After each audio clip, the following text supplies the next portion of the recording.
Isaiah Thomas, should he stay or should he go? Go. Dolan. Go. He owns the team, though.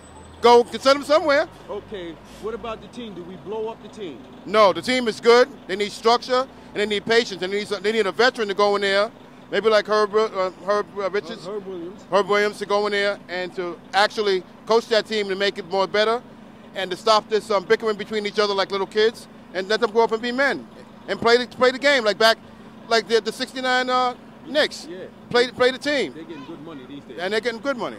Last thing for Millage, do you think that was a good trade for the Mets?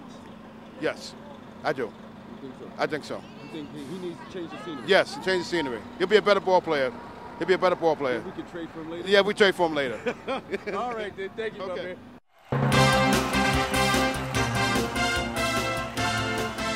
We're out here with the person on the street, and I'd like to ask you about the Met debacle. Are you a Met fan? I was. Please elaborate. Come on, I'm in mourning also. Yeah, I'm a Met fan, but not no more. Well, you think we should get rid of Isaiah or what?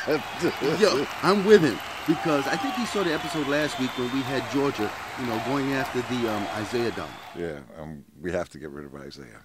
And we can't get rid of Dolan. He owns the team. The only way that would happen is if David Stern steps in and says, for the betterment of the NBA as a whole, can you please step down? Yeah, but listen, I mean, now that we're talking on the Knicks, we'd like to give our heartfelt condolences to Stephen Marbury on the passing of his father, and that's it's really sad. I mean, a parent it's kind of rough. It's kind of rough. So, we're giving our hearty condolences to Stefan. Of course, today is Monday, and it is December 3rd.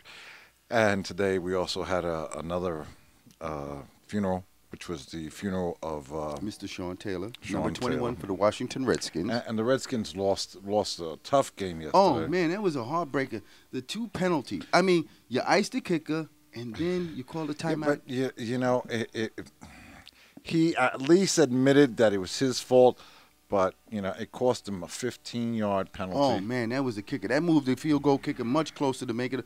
Look, from 30-some yards out, field goal kickers are paid to make that one. Yeah.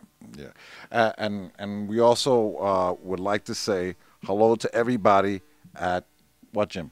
Oh, the Juan Laporte boxing gym. Did I get that right? Because I have I trip over my tongue and I sometimes get lacerations of the tongue trying to pronounce some very exotic type sounding name. Did I get it right? You got it right. And we're gonna do a package that we got some film on where Rusty Torres was there, and of course Assemblyman. Yes, Ruben Diaz Jr. Yes, and. Ponce was a great host, and he's the person who runs the gym over there, and they do a wonderful job. They have a couple of outstanding athletes that come specifically from the boxing world. Iran Barkley, Escalera, and a host of other boxers that come over there, and people in the sports field who come over and lend their support, That's key. That's key. And donate to those kids from the community. And it's really important. I mean, because these kids, with all the after-school programs and everything that's been cut, they need a place to go, and they need a place to know that somebody cares for them. Somebody cares that they can talk to. And also, in a boxing gym like that, they can also work off a lot of nervous energy. A lot of energy that they get pent up inside. And this gives them structure on getting it out. And also, they use the sports as a hook for the education component. Key. That's right, because, not everybody can be an athlete. No, it's a small percentage of those, from high school level, and then by the time you finish your college, or if you go minor leagues or something like that, a small percentage become pro. That's right. When you spoke to Rusty said that. That's the exact words he said, and he was great. Everybody at the gym was great, and we'd like to congratulate all those kids that won a trophy, and I think everybody went home that night with a trophy. So congratulations to everybody. And you know what league that was? No. That's the Juan Gonzalez, also known as Juan Gonzalez. That's right. Oh. Also known as Igor. or Igor, depending on your pronunciation. Yeah, and what Young Frankenstein movie yeah. So I mean, and let me which tell you, brain did you use? Abby Normal. Yeah, that's him. That's his new name. Is It's Abby alive. It's alive. Anyway, listen, but like I said, Rusty Torres was there. We all had a wonderful time, and that'll bring us to our next person on the street segment. Oh yes, which was about the Yankees, and no, we haven't got, as of now, which is Monday the 3rd, we have not got Santana yet, but we're trying to get Andy Pettitte, and he said he's coming back. So let's go to our person on the street. I'm thrilled. Oh, really? Yes, because aside from his phenomenal, consistent pitching, he brings a lot of class and knowledge to the team.